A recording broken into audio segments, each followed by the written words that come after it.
Pour l'exercice 38, on nous dit, on considère le graphique suivant. Petit 1, déterminer l'affixe des points A, B, C et D. On commence par rappeler que lorsqu'un point M a pour coordonnées x, y, son affixe c'est Zm qui est égal à x plus iy. Et on note M entre parenthèses pour dire M d'affixe Zm. Et même comme on fait les choses plus simplement, on peut juste noter Z l'affixe du point M. Donc par là on comprend que pour trouver les affixes de nos points, il faut d'abord être capable de trouver les coordonnées de ces points. Donc, on commence par lire les coordonnées du point A. L'abscisse de A, c'est 1 et l'ordonnée de A, c'est 3. Donc, si on met ça dans un tableau, on a le point A qui a pour coordonnées 1, 3 et donc pour affixe ZA qui est égal à 1 parce que l'abscisse X, c'est le 1 plus 3i car le Y, c'est le 3 et i fois 3, ça nous fait 3i. On va refaire la même chose pour le point B. Donc, on commence par trouver les coordonnées de B.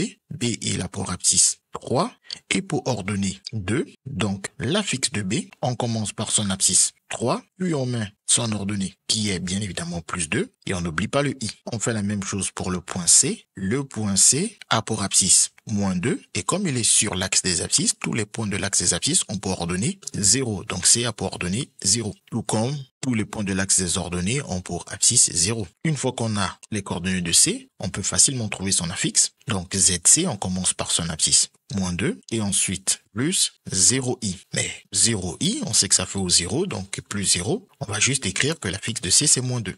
Une fois qu'on a fini avec C, on passe au point D.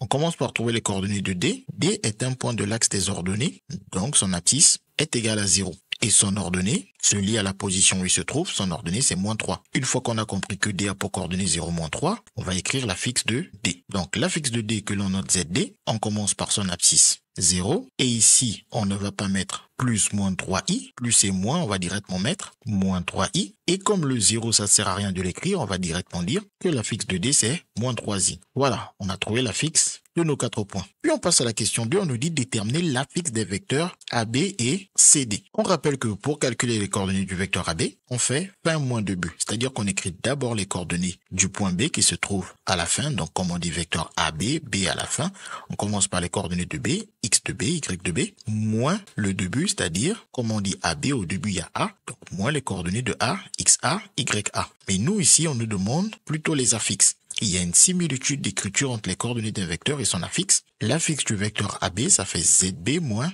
ZA. On a toujours fin moins début. Puis ensuite, on n'a plus qu'à remplacer. ZB, on avait trouvé 3 plus 2i. Et ZA, on avait trouvé 1 plus 3i. Les premières parenthèses sont facultatives, car il n'y a rien à gauche des parenthèses. Par contre, les deuxièmes parenthèses, il y a un moins, donc le moins doit changer tous les signes. On obtient moins 1, moins 3i. Et ensuite, on fait 3 moins 1 qui donne 2. Et on fait plus 2i moins 3i qui fait moins i, c'est-à-dire tout simplement i, pas besoin d'écrire le 1. Juste au passage, on remarque que comme on a 2 et moins 1i, les coordonnées du vecteur devraient être 1 et moins 1. On peut vérifier à l'aide de ces formules que le vecteur AB a bel et bien pour coordonnées 2, moins 1. Donc on a dit, pour calculer les coordonnées du vecteur AB, on commence par écrire les coordonnées du point à la fin, à savoir du point B, qu'on appelle aussi le point à l'extrémité. Et le point B, extrémité de notre vecteur, a pour coordonnées 3, 2. Puis on met des moins, et on va écrire les coordonnées du point A qui au début, on dit que c'est l'origine du vecteur. A est là pour coordonnées 1 et 3. Et ensuite on fait les soustractions. 3 moins 1, 2, 2 moins 3, moins 1. On obtient bien les mêmes valeurs. 2, 2, moins 1 et moins 1 i qu'on avait écrit. Mais sauf qu'on a dit le 1, c'était inutile de l'écrire, on peut juste écrire i. On va faire la même chose pour le vecteur CD. Donc l'affixe du vecteur CD, on fait affixe de fin moins affixe du début, qu'on dit tout simplement fin moins début, ou bien abscisse d'extrémité moins abscisse d'origine, ou qu'on dit tout simplement extrémité moins origine. Et ZD, on avait trouvé moins 3i, moins ZC, et ZC, on avait trouvé moins 2. Il ne faut surtout pas oublier de mettre les deux moins. S'il y a deux moins, il faut des parenthèses pour dire que moins et moins nous donnent plus. Et ensuite, pour pouvoir lire les coordonnées du vecteur CD à l'aide de l'affixe, il faut bien s'assurer que la première coordonnée X, c'est le nombre qui n'est pas avec le i, à savoir le 2. Et que la deuxième coordonnée est le nombre avec le i, à savoir le moins 3. Et donc, si on veut vérifier que CD a bel et bien pour coordonnées 2, moins 3, on utilise la formule qui nous dit extrémité moins origine. On commence par les coordonnées de D moins les coordonnées de C.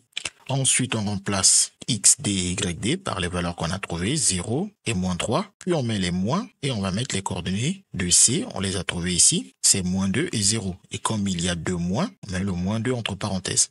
Puis on effectue les calculs moins 2, ça fait plus 2 avec le 0, 0 plus 2, ça donne 2. Et ici, moins 3, moins 0, ça fait juste moins 3. On a bien les coordonnées de moins 3 qu'on avait lues sur l'affixe du vecteur CD.